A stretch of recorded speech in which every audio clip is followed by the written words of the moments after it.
you kind of started at what a lot of people would maybe consider like the modern day 2008, 2009. So what was that process for you of like, okay, I'm going to go off and do this on my own now?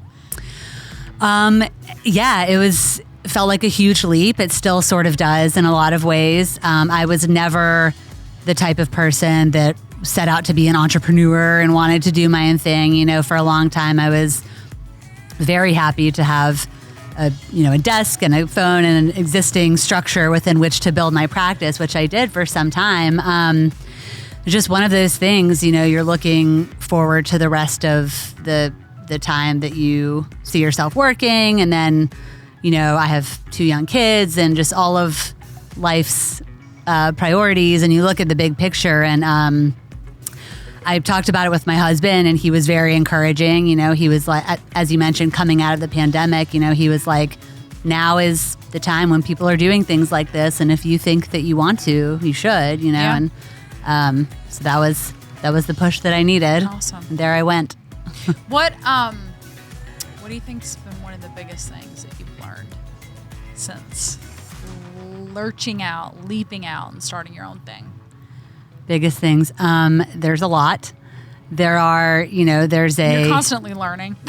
Yes, Same. still. Mm-hmm. I mean, and you constantly, one of the reasons I suspect people go out on their own largely is time freedom, right? You want to choose how you're using your time. If you want to do nothing all day long one day or something personal, you have that luxury. But at the same time, when you make those choices, you're still always feeling like that little bit of guilt creep in, like you should be doing something or there's something else that you need to be doing. So yeah, that's something that sticks out in my mind. Yeah.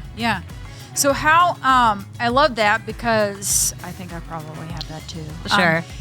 And part of that's just because there's pros and cons to everything, but just as a business owner, you are wearing multiple hats, right? Sure. Especially during your first year and figuring things out and worrying about things that you didn't necessarily have to worry about when you did work for someone.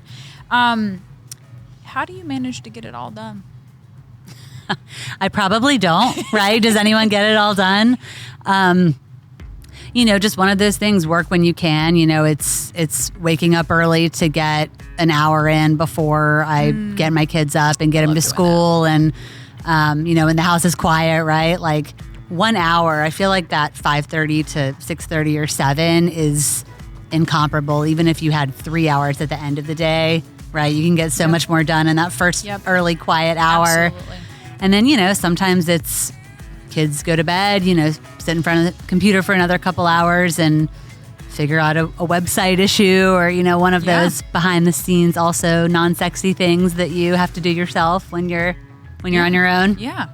So what, when a business comes to you for your service, what does that process look like?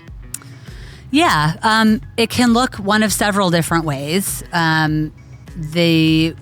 They can work with me on a one-time project-based structure, or more of an ongoing engagement. That can be, and as you might imagine, one often turns into the latter. On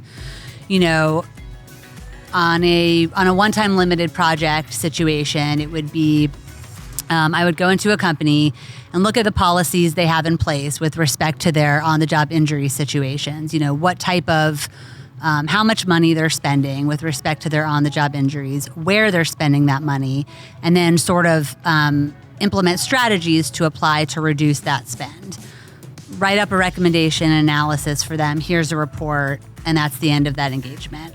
Or, it can be on a monthly retainer with companies month to month where they can, engage with me as needed. A lot of the place where I'm finding the need for my services is companies that are more of the smaller and mid-sized market and don't want to expend the resources to have a workers' comp specialist as a full-time employee. They can engage with me on a limited basis just based on their need. Like, say we consult and figure out that they probably need someone for 8 hours a week.